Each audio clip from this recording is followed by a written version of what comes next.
Subscribe now and press the bell icon. Never miss an update. अस्सलाम वालेकुम dear students. आज हम unit third magnetism का दूसरा लेक्चर करेंगे, लेक्चर सेकंड। आज हम मैग्नेटिज्म का करेंगे। पहले लेक्चर में हमने ओरस्टेड एक्सपेरिमेंट किया, फिर हमने ये किया था force on moving charge in uniform magnetic field. उसमें हमने ये सीखा कि source of magnetic field is moving charge and the source of electric field is charge at rest. Charge in motion provide electric field as well as magnetic field.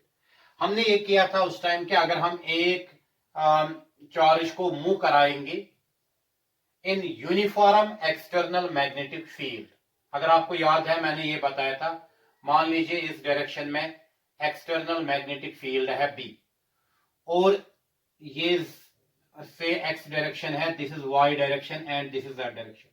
मैंने माना था चलो plus Q charge is moving, ये plus Q charge is moving with velocity v making an angle theta with the magnetic field. उस time हमने किया ये velocity resolve दो कंपोनेंट्स में होगी, v cos theta along the direction of magnetic field, v sin theta perpendicular to the magnetic field।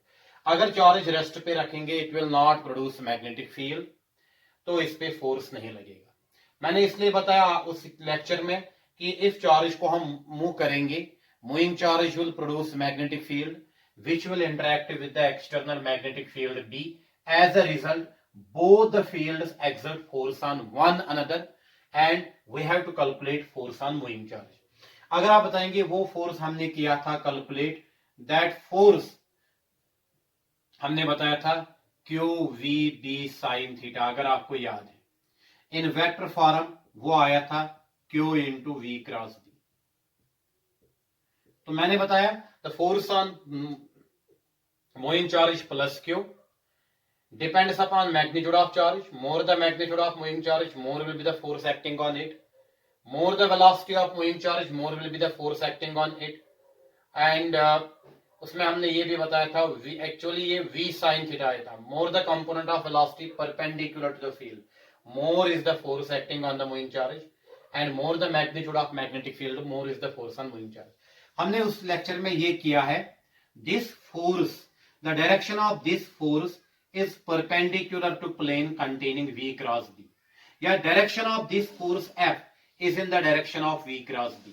Means कि अगर हम राइट हैंड थंब रूल लेंगे, अगर हम फिंगर्स को कर्ल करेंगे v टू b, अगर मैं क्रॉस करूंगा fingers of right hand, these are the fingers of my right hand, I will cross them, I will curl them from v to b, the direction along the thumb goes gives the direction of the magnetic field, thumb goes in outward direction, so in outward direction there is this magnetic force F is equal to QV sin theta।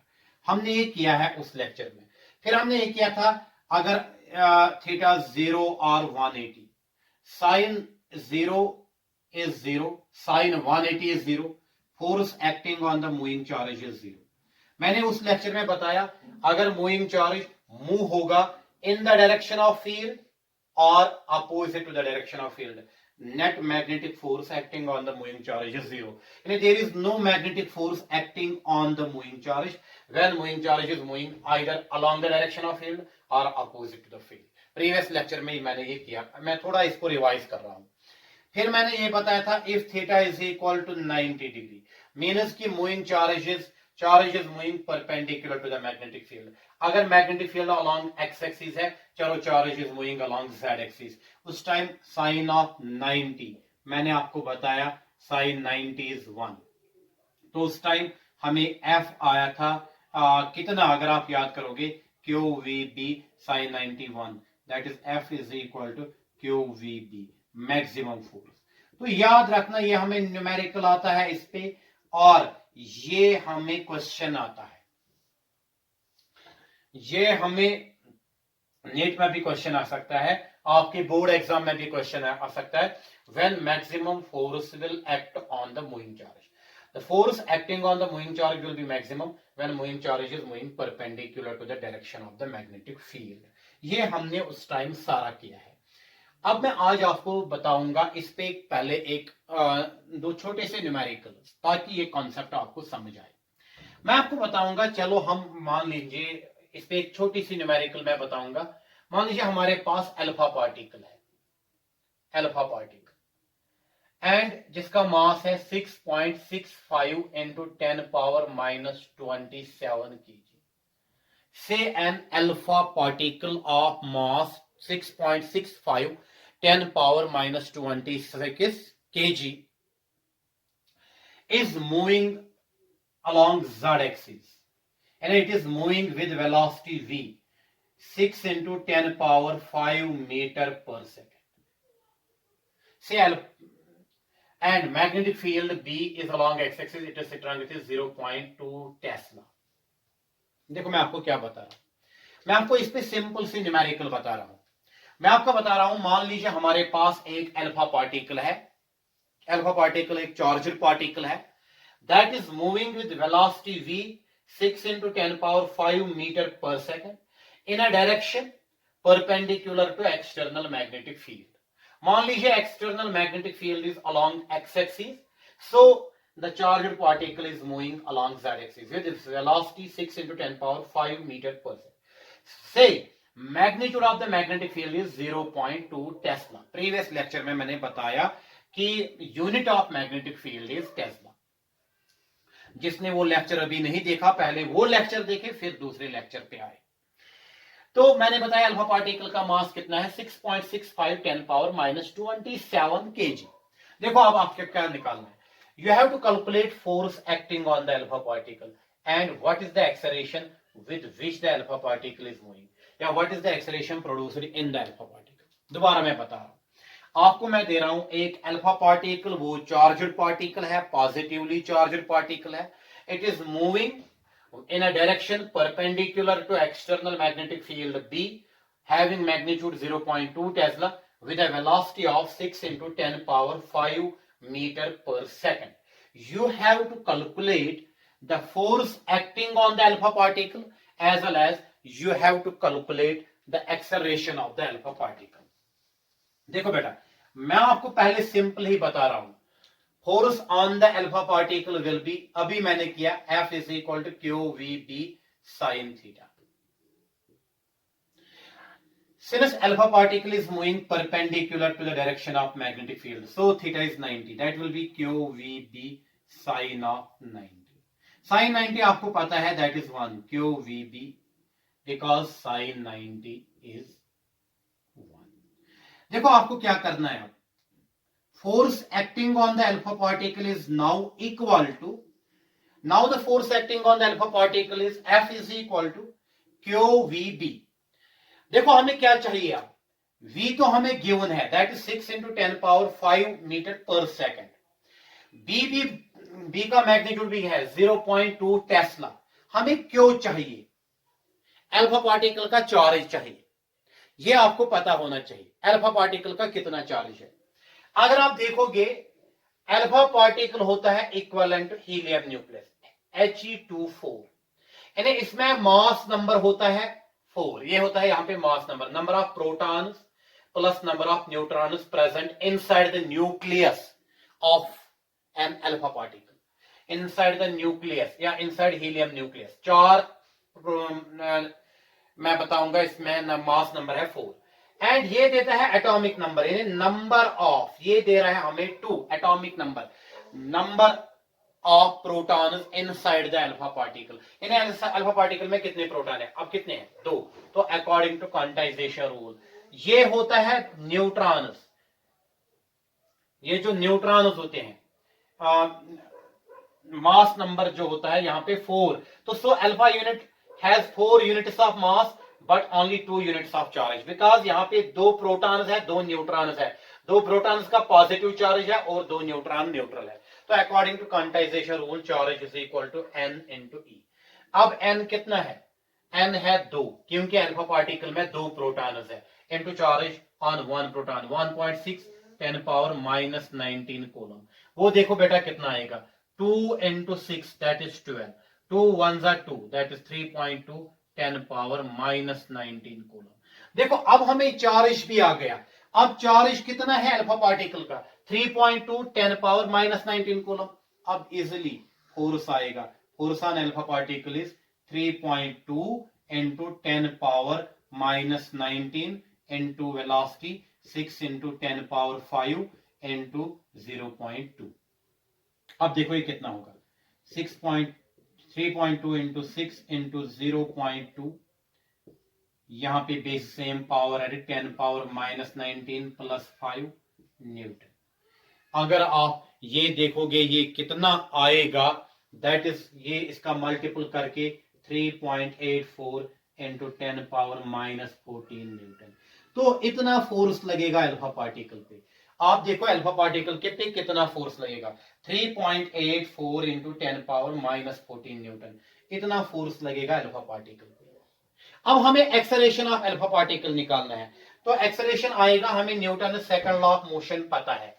Newton second law of motion अगर आप देखोगे, वो Newton second law of motion क्या है, force is equal to mass into acceleration. आप मुझे बताओ अगर मैं इसको डाउन करूंगा, फोर्स बटा mass is equal to acceleration, तो फोर्स हमें निकला 3.84 into 10 power minus 14 divide by mass है 6.65 into 10 power minus 27 alpha particle का, that is equal to A. या वो मैं बताऊंगा A is equal to 3.84 divide by 6.65 into 10 power minus 14। ये डाउन डिनोमिनेटर में है 10 पावर माइनस 27, अगर मैं इसको ऊपर ले रहा हूं क्या आएगा प्लस 27 मीटर पर सेकंड स्क्वायर। अगर आप यही करोगे, अगर आप इसी को देखोगे, that will be equal to 0.577 10 power 13 metre पर सेकंड स्क्वायर। तो वही अगर आप करोगे एक यहाँ 5.77 10 पावर 12 मीटर पर सेकंड स्क्वायर। तो मेरे ख्याल में अगर आपको ये क्वेश्चन आएगा एक्सेलरेशन निकालना, अल्फा पार्टिकल का एक्सेलरेशन कितना है, पहले आपको फोर्स निकालना है, फिर Newton second law of motion, force equal to mass into acceleration, force बटा मास इक्वल टू एक्सेलरेशन, या तो ये एक्सेलरेशन आएगा 5.77 10 पावर 12 मीटर पर सेकंड स्क्वायर। मेरे ख्याल में आपने ये क्वेश्चन अब सीखा है, ये क्वेश्चन आपने अच्छे तरीके से किया है, ये क्वेश्चन आपने आप अच्छे तरीके से किया है। अब मैं इस पे एक और क्वेश्चन आपको बता रहा हूं, इसी पे force on moving charge in uniform magnetic field पे ही एक और क्वेश्चन कराऊंगा इस पे, ताकि ये कॉन्सेप्ट आपको समझ आए अच्छे तरीके से। मैं बताऊंगा आपके पास एक कॉपर वायर है, this is a copper wire. मान लीजिए इस कॉपर वायर का लेंथ है L is equal to 1 metre, इसका area of cross section 8.0 A 10 power minus 6 metre square. मान लीजिए इसमें n small n number density, number of electrons per unit volume है 8.0 into 10 power 28 per metre cube number of electrons. तो मैं आपको बता रहा हूं एक कॉपर वायर है जिसमें करंट फ्लो होगा, और ये जो कॉपर वायर है इसको मैं मान लीजिए इसमें ये करंट आई चला जाता है यहां से, अगर ये करंट आई इस कॉपर वायर में है तो ये कॉपर वायर प्रोड्यूस करेगी magnetic field.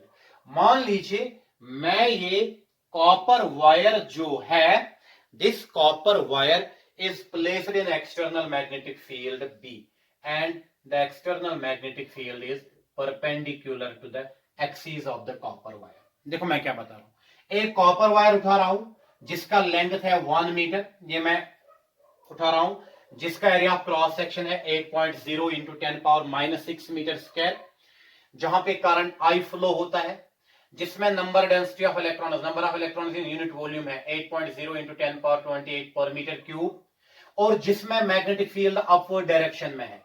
Magnetic field is perpendicular, magnetic field is perpendicular to the axis of the current carrying copper wire, its value is 5, B is equal to magnitude 5 into 10 power minus 5 Tesla। तो मैं आपको यहां से बता रहा हूं this is exerting, say this copper wire is experiencing force in this magnetic field 8.0 into 10 power minus 2 Newton 8.0 into 10 power -2 Newton. Question समझना मैं क्या बता रहा हूं। 8.2 इंटू 10 पावर -2 न्यूटन। देखो क्वेश्चन समझो मैंने क्या बताया। से this is P, this is Q। मैंने बताया we have one copper wire in which current is flowing from P to Q. If current is flowing from P to Q, from current electric concept, electrons will be drifting from the average drift velocity of electron is Vd. It is in a direction opposite to the direction of current. If current is flowing from P to Q, electrons in a conductor will be drifting from Q to P. Electrons in a conductor will be drifting from Q to P and opposite to the direction of the current. This is the drift velocity of the electron. तो इस conductor का area of cross section 8.0 10 power -6 metre square, ये भी given है। Length है 1 metre. Force से जो experience कर रहा है 8.0 10 पावर -2 न्यूटन। और जो ये एक्सटर्नल मैग्नेटिक फील्ड इस कंडक्टर को मैं अप्लाई कर रहा हूं परपेंडिकुलर डायरेक्शन में, तो इसका मैग्नीट्यूड भी है 5 × 10 power -5 tesla. You have to calculate the drift velocity. You have to calculate drift velocity of the electron. Question को समझो, मैं अभी दोबारा बता रहा हूं क्वेश्चन। एक कॉपर वायर है जो एक्सटर्नल मैग्नेटिक फील्ड में है, जो मैग्नेटिक फील्ड उसको परपेंडिकुलर है। फोर्स भी कितना एक्सपीरियंस कर रहा है वायर, वो भी गिवन है। Area of cross section of wire भी गिवन है। मैग्नेटिक एक्सटर्नल मैग्नेटिक फील्ड भी गिवन है। आपको बोलना है इलेक्ट्रॉन किस ड्रिफ्ट वेलोसिटी से ड्रिफ्ट होंगे फ्रॉम Q टू P। देखो हमारे पास अभी भी इक्वेशन है, F is equal to Q, यहाँ पे मैं लिखूंगा Vd, force experience with charge equal to Q VB sin theta. Q Vd, V के बदले में Vd यानी drift velocity B sin of 90। क्यों? Magnetic field is perpendicular to axis of, that is QVD B। तो मुझे पहले देखना है ड्रिफ्ट वेलोसिटी कितनी निकलेगी। Drift velocity will be equal to here F/QB। आप देखो यही आएगा। This is the equation for drift velocity. Vd is equal to F/QB। Vd is equal to F/QB। देखो आपको पहले क्या करना है, B तो आपको गिवन है 5 × 10 power -5 tesla, this is given. आपको Q निकालना है, चार्ज। आपको स्मॉल n गिवन है, this called number of electrons in unit per metre cube of the conductor. अगर आप 1 मीटर क्यूब यूनिट वॉल्यूम लेंगे कंडक्टर, उसमें इतने इलेक्ट्रॉन है। मुझे पहले बताना है दिस वॉल्यूम ऑफ कंडक्टर, वो आएगा ना कंडक्टर का वॉल्यूम आएगा ना, area of cross section of the conductor into length of the conductor. तो volume of conductor will be equal to area of cross section of the conductor into length of the conductor. क्या मुझे पहले ये देखना है इस conductor में कितने टोटल नंबर ऑफ इलेक्ट्रॉन्स हैं। तो क्या मैं नहीं बताऊंगा total charge in conductor is total number of electrons into charge on one electron, capital N। तो क्या मैं नहीं बता सकता हूं यहां पे टोटल नंबर ऑफ इलेक्ट्रॉन्स है, number of electrons in unit volume multiplied by whole volume of the conductor. Whole volume of the conductor है ना area of cross section into length of conductor. N capital N है ना equal to small n a n। Number of electrons in unit volume multiplied by area of cross section of the conductor into length of the conductor, that is equal to n a l into e। तो अब मुझे charge निकालना है। Q is equal to n 8.0 into A 8.0 ये है into 10 power 28 into 8.0 into 10 power -6 into L length 1 into charge of electron 1.6 into 10 power -19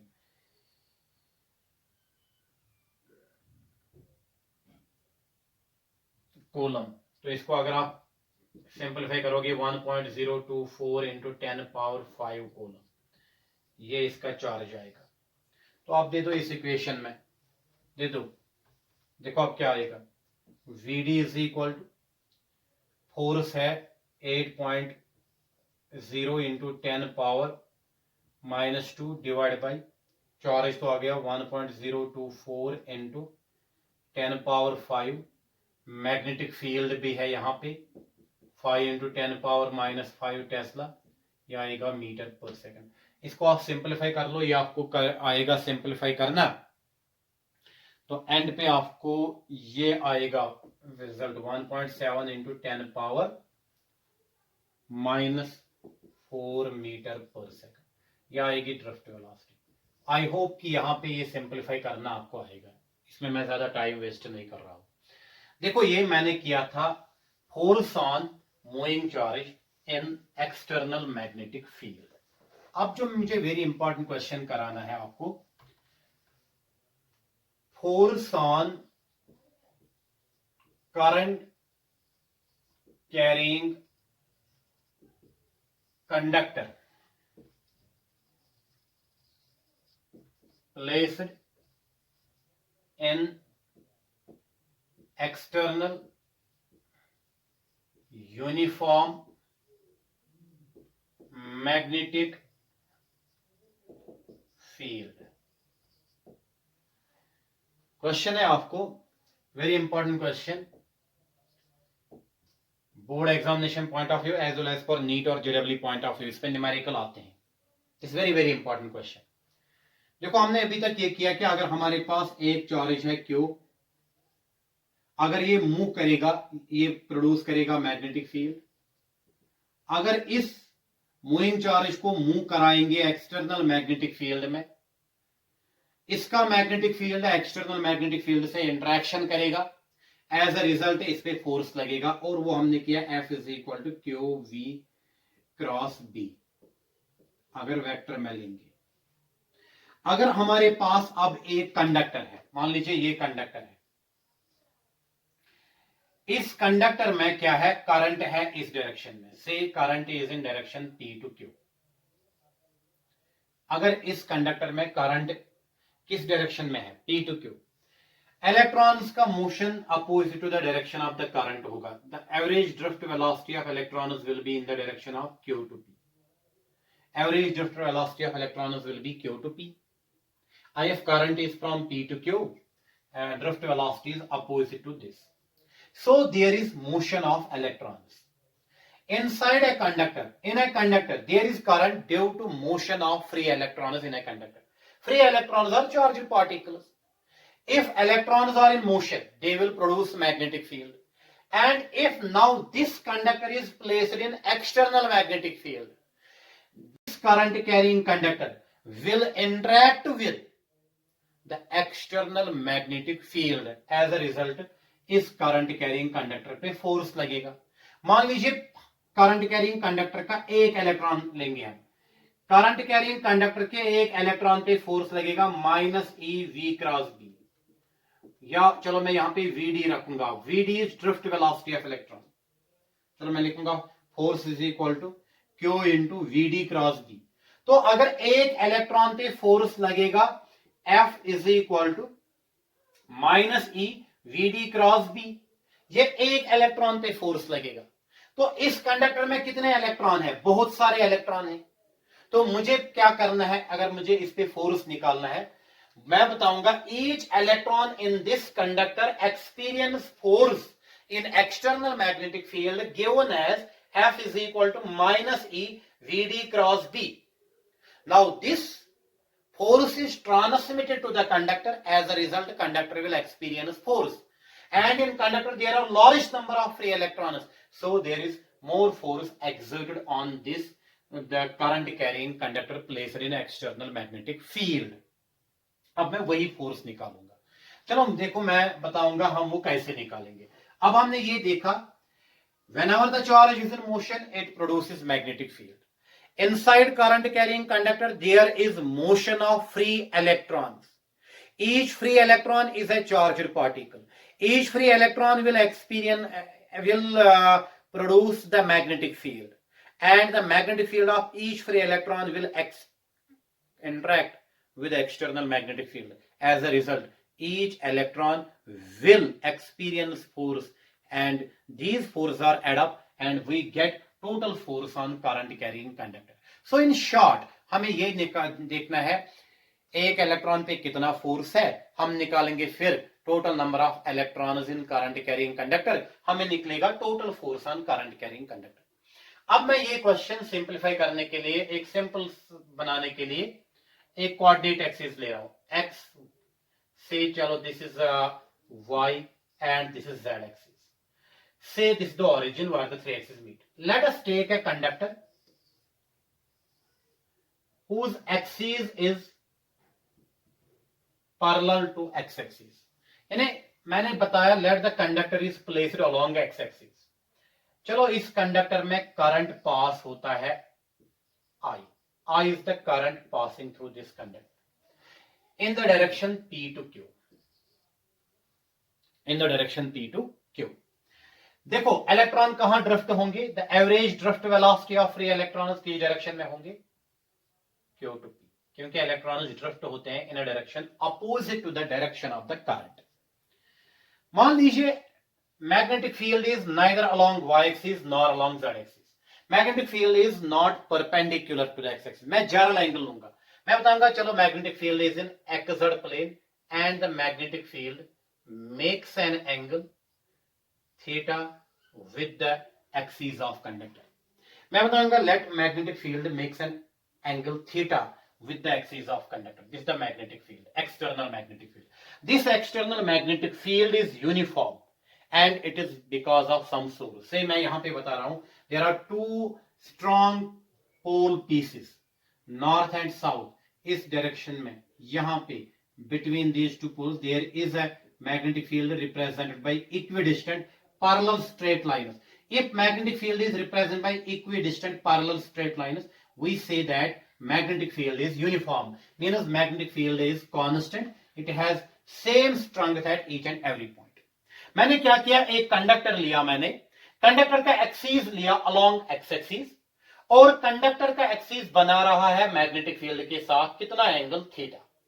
मैंने बताया अगर करंट है in the direction P to Q, electrons drift होते हैं अपोजिट डायरेक्शन में Q to P. Now each free electron when moving from Q to P is moving in external magnetic field B and each free electron will experience force. Let force experienced by each free electron is Fe is equal to minus E Vd cross B. Equation first. Because हमने ये किया force on moving charges F is equal to Q into VD cross B। अब यहां Q के बदले electron है और electron का चार्ज नेगेटिव है, तो ये भी मैंने दिखाया। देखो बेटा इसके बाद मुझे क्या करना है मैं बताऊंगा। लेट इस कंडक्टर का area of cross section A है, थिकनेस, और इस कंडक्टर का टोटल लेंथ है L। अब मैं बताऊंगा वॉल्यूम ऑफ दिस कंडक्टर। तो वॉल्यूम ऑफ दिस कंडक्टर कितना निकलेगा, अभी भी मैंने इस पे एक एग्जांपल किया था। Volume of conductor is equal to AM, area of cross section into length. अगर इसी कंडक्टर में number of electrons per unit volume है N, इसको बोलते हैं नंबर डेंसिटी या इलेक्ट्रॉन डेंसिटी। इलेक्ट्रॉन डेंसिटी अगर इस कंडक्टर के यूनिट वॉल्यूम में टोटल नंबर ऑफ इलेक्ट्रॉन्स है स्मॉल n, तो total number of electrons in this conductor क्या ये नहीं आएगा capital N? Total number of electrons in this conductor क्या वो नहीं आएगा number of electrons in unit volume multiplied by whole volume of the conductor. Whole volume of the conductor कितना है N AL, तो N है number of electrons in unit volume. तो अब मुझे बताइए total number of electrons in this conductor is equal to small n A into L। ये पता होना चाहिए A क्या है, it is the area of the cross section of the conductor. Thickness L क्या है, length of the conductor. Small n क्या है, number of electrons per unit volume, यानी electrons in unit volume of the conductor. So क्या total force experienced by current carrying conductor is, क्या वो total force F नहीं आएगा? F is equal to total number of free electrons in a conductor capital N into force on one free electron. क्या वो ऐसा नहीं बनेगा? F is equal to NaL into minus E VD cross B। Because force on one free electron ही है। क्या मैं इसको ऐसे नहीं लिख सकता हूं, F is equal to minus NaLe VD cross. देखो मैंने फिलहाल यहां तक किया, यहां तक इमेजिन किया, इसका इक्वेशन सेकंड में नाम रखो। देखो इसके बाद मैं क्या करूं, मुझे जाना पड़ेगा करंट इलेक्ट्रिसिटी पे। अगर आप याद करोगे करंट इलेक्ट्रिसिटी, मैंने ही आपको पढ़ाया कि अगर एक कंडक्टर है, इसमें करंट I फ्लो होता है और इस कंडक्टर में नंबर डेंसिटी ऑफ इलेक्ट्रॉन्स है small n, electron density, number of electrons per unit volume, and area of cross section of conductor is A is the charge on each electron। तो हमने ये किया है relation between current and drift velocity. अगर आपको याद है relation between current and drift velocity हमने क्या किया, I is equal to ANEVD। अगर आपको याद है, A is area of cross section of the conductor carrying current I, N is the number density of electrons, electron density, E is the charge on electron, each electron, VD is the drift velocity। ये current था scalar quantity. अब यहां पे definition मैं ये करूंगा, अगर यहां पे हम ये देखेंगे current multiplied by length of conductor, ये बनता है वेक्टर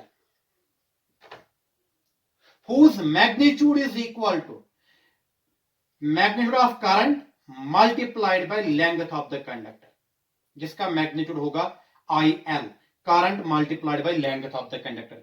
तो अगर मैं current multiplied by length of conductor, ये बनेगा करंट, ये बनेगा वेक्टर। ये हमें अगर बायोट-सावर्ट लॉ में डिटेल में करना है।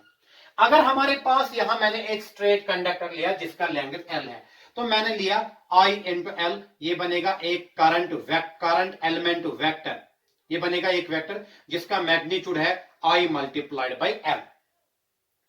अगर मैं अब बताऊंगा नहीं कंडक्टर ऐसे है, उस सूरत में अगर मैं इस डायरेक्शन पे करंट डायरेक्शन निकालूंगा करंट की, मुझे A पे टेंजेंट डालना है, वो इस डायरेक्शन में आएगा, B पे टेंजेंट डालना है तो वो इस डायरेक्शन में आएगा।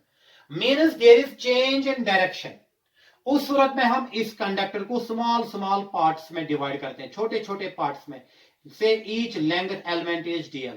तो उस टाइम हम करंट एलिमेंट उठाते हैं I इंटू DL।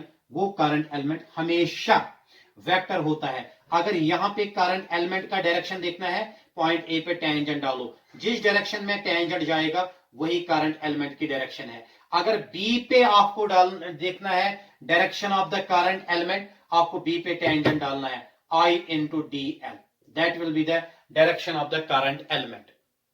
तो फिलहाल हमने यहां ये डिटेल में पढ़ना है बायोट-सावर्ट लॉ में। आप यहां देखिए, मुझे ये स्ट्रेट कंडक्टर है, मैं इसको यहां पे करूंगा मल्टीपल L। अगर मैं इसको मल्टीपल L करूंगा, ये बनेगा वेक्टर ANE, यहां भी L मल्टीपल करूंगा। अगर मैंने इस साइड में L मल्टीपल किया, ये बन गया करंट एलिमेंट वेक्टर, तो ये वेक्टर बन गया ANEL। L तो मैंने यहां भी इसको मल्टीपल किया, यहां भी, तो ये बनेगा माइनस VD वेक्टर। देखो क्यों, इस करंट एलिमेंट की डायरेक्शन होती है डायरेक्शन ऑफ करंट। अगर इस कंडक्टर का टोटल लेंथ है L, current is flowing from P to Q, तो इसका मतलब है यहां करंट एलिमेंट की डायरेक्शन है अलोंग पॉजिटिव एक्स एक्सिस, यानी in the direction of current P to Q, but drift velocity is Q to P। So drift velocity is always opposite to the current element, क्योंकि current element का direction होता है direction of current, but drift velocity का इन ए metallic conductor drift velocity of electron is opposite to the direction of the current. So यहां पे अगर आप देखोगे, मैंने अब ये अभी यहां पे मैग्नीट्यूड था, मैंने मल्टीपल L किया, ये बन गया वेक्टर जिसका डायरेक्शन है P to Q, current element vector. तो यहां पे भी L किया मल्टीपल यहां, तो यहां ये माइनस VD अब वेक्टर में लेना पड़ेगा। क्यों? करंट एलिमेंट का डायरेक्शन है P to Q and drift velocity का डायरेक्शन है Q टू P। तो बेटा ये आएगा IL is equal to minus ANELVD। तो ये इक्वेशन नंबर 3 रखो। देखो मैं क्या करूंगा, मैं बताऊंगा using equation,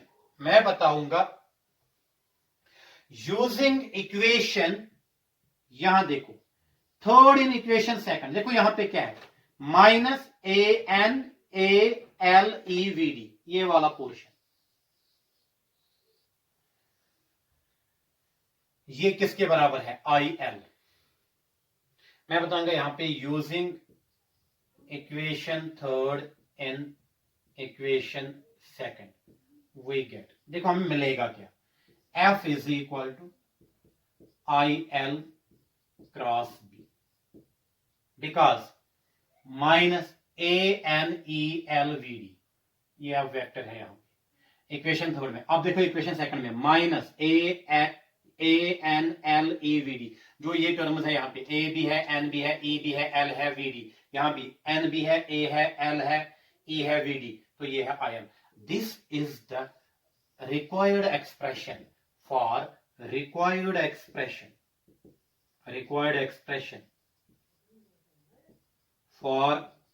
force experienced by current carrying conductor।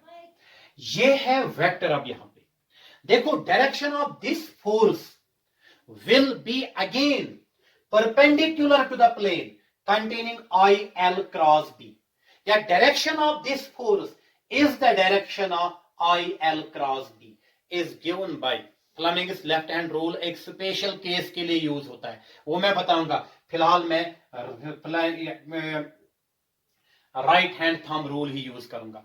यानी इसका डायरेक्शन है perpendicular to plane containing IL current element vector and magnetic field vector B, या F is in the direction of IL cross B। देखो मैं क्या करूंगा, इस direction में अब करंट एलिमेंट है, ये डायरेक्शन, इस डायरेक्शन में मैग्नेटिक फील्ड, मैं लूंगा ये राइट हैंड। देखो बेटा आप यहां देखो, if I curl the fingers of right hand from this to this, कहां से कहां मैं कर्ल कर रहा हूं, यहां पे देखो x axis towards magnetic field B, thumb जाता है towards U, so the direction of the force is outwards, the force acting on this current carrying conductor is towards U, it is towards U। if I suppose that current carrying conductor, current is in this direction, magnetic field is in this direction, right hand thumb rule मैंने आपको बताया, if I curl the fingers in the direction of IL cross B, देखो यहां पे अब vector है IL vector, यहां पे B वेक्टर है। if I curl the fingers of my right hand from this to this, तो थंब किस डायरेक्शन में जाएगा, टुवर्ड्स U, तो so the direction of the force acting on this is outwards. वो outward force हम दिखाते हैं, अगर आपको यह है, ये मैंने पहले ही लेक्चर में बताया, डॉट से, तो इस डायरेक्शन में फोर्स आएगा टुवर्ड्स U, तो इस पे फोर्स लगेगा, दैट इज द वेक्टर। मैं फ्लेमिंग्स लेफ्ट हैंड रूल भी आपको बताऊंगा। तो अगर मुझे अब मैग्नीट्यूड ऑफ दिस फोर्स निकालना पड़ेगा, mod of F is equal to ILB sine of theta, क्योंकि आपको पता है A क्रॉस B का मैग्नीट्यूड होता है A mod B sine theta, आपने 11th में ये किया है, mod of A cross B mod B sine theta, इसलिए मॉड ऑफ F आएगा IL B sine theta. L is the length of conductor, B is the magnetic field, I is the current, theta is the angle.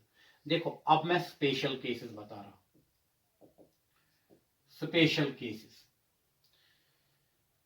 देखो मैं special case क्या बताऊंगा, जैसे मैंने Moin charge में special case की, वैसे यहां पे मैं बताऊंगा इफ थीटा इज 0 और 180, sine 0 is equal to sine 180 is equal to 0।